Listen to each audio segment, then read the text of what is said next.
नमस्कार, मैं doctor Hemant Sharma, MD physician.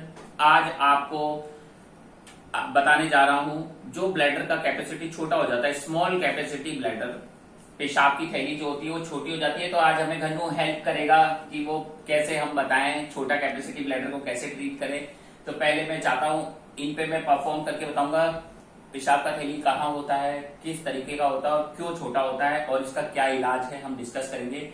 मैं ऑनलाइन कंसल्टेंट भी हूं। अगर आपको अपॉइंटमेंट चाहिए तो कृपया कॉल नहीं करें, डिस्क्रिप्शन में व्हाट्सएप नंबर रहेगा तो उस पर अपना अपॉइंटमेंट बुक कर लें ट्रीटमेंट के लिए। हाँ, तो आप अपना इंट्रोडक्शन दीजिए। My name is Ganu Sharma. I am 6.5 years old.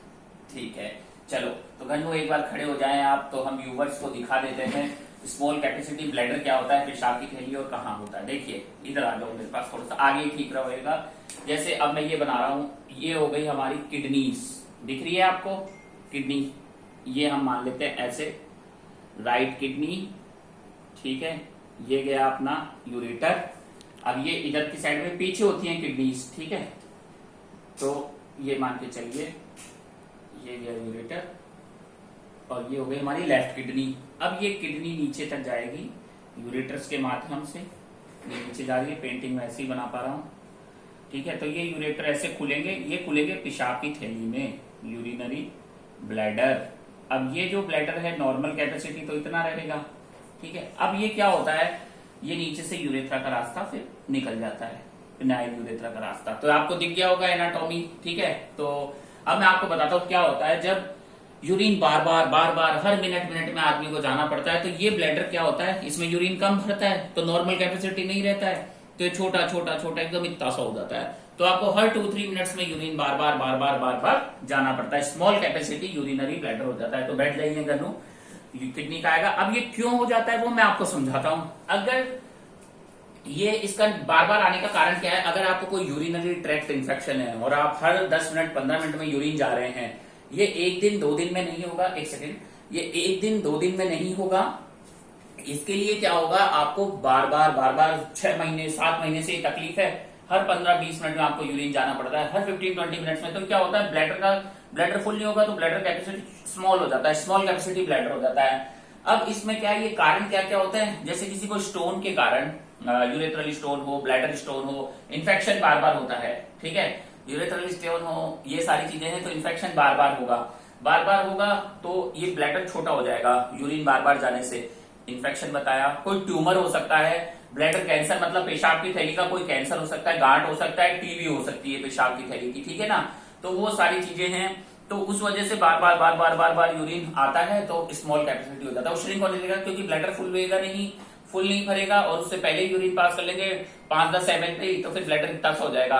फिर अब आपको कॉजेज समझ में आ गए। ट्यूमर मैंने बताया, कोई कैंसर या बिनाइन ट्यूबरकुलोसिस या कोई जनरल इन्फेक्शन इकोलाई वगैरह का, या फिर हम बात करेंगे कोई स्टोन वगैरह की वजह से बार यूरिन जाना पड़ रहा है, तो ये आपका ब्लैडर कैपेसिटी स्मॉल कर देगा, ब्लैडर आपका छोटा हो जाएगा। तो छोटा हो गया तो अब इसका डायग्नोसिस कैसे करेंगे, हम डायग्नोसिस यूएसजी से कर सकते हैं, सोनोग्राफी से। सोनोग्राफी में क्या देखेंगे हम, pre void and post void. Urine करने से पहले ब्लैडर कैपेसिटी देखेंगे कि भाई इसने यूरिन तो 5 ml किया और ब्लैडर साइज हो गया है 10 ml या 15 ml का, तो ये ब्लैडर ट्रीट हो सकता है। ये मेडिकेशन से भी ट्रीट हो जाता है, साथ में लाइफ स्टाइल से भी ट्रीट हो जाता है। इसमें क्या है, हमें थोड़ा सा पेशेंट को बोलना होगा, थोड़ा सा कंट्रोल करने का कोशिश करें। उसके अलावा मेडिकेशन देंगे जो यूरिन को बार आने से रोकेगा, ठीक है। ब्लैडर को फुल होते ही थोड़ा ब्लैडर मसल्स एंड स्फिंक्टर को कंट्रोल करने का पावर देगा, वो कर सकते हैं। या फिर एक लास्ट ऑप्शन होता है, जब ये सारी चीजें फेल हो जाती है 2-3 मंथ्स के बाद, अगर आपका ट्रीटमेंट सक्सेस नहीं है, फेलियर हो रहा है, तो फिर सर्जरी पे भी जा सकते हैं जल्दी रिलीफ के लिए। पर मैं ये सजेस्ट करूंगा, जो ब्लैडर आपको भगवान ने दिया है, अगर आप उसको नेचुरली ठीक कर सकते हैं तो वो वर्ल्ड का बेस्ट ऑप्शन रहता है। तो पहले यही ऑप्शन है कि आप ट्रीट द कॉज। तो अगर जैसे स्टोन की वजह से तो हम स्टोन को रिमूव करेंगे, कोई ट्यूबरकुलर की वजह से हुआ है तो टीबी का ट्रीटमेंट करेंगे, कोई ट्यूमर की वजह से है तो ट्यूमर को रिजेक्ट करेंगे, और पेशेंट को पूरा लाइफ स्टाइल नॉलेज और कीजेल्स एक्सरसाइजेस, ब्लैडर मजबूत करने की और medication support and emotional support, ये सारा जरूरी रहेगा। तो ये हो जाएगा अपना, इसको हम एक टर्म ये भी बोल सकते हैं, हाइपरटोनिक ओवर एक्टिव ब्लैडर की वजह से ये ब्लैडर का मसल श्रिंक कर गया है, जिसे हम बोलेंगे स्मॉल कैपेसिटी ब्लैडर। लास्ट में थैंक यू, धन्यवाद। अगर आपको वीडियो अच्छा लगा तो गन्नू बताएंगे, कुछ कहना चाहोगे आप व्यूअर्स से? Like, subscribe, share and comment my channel. Thank you. Thank you. Thank you.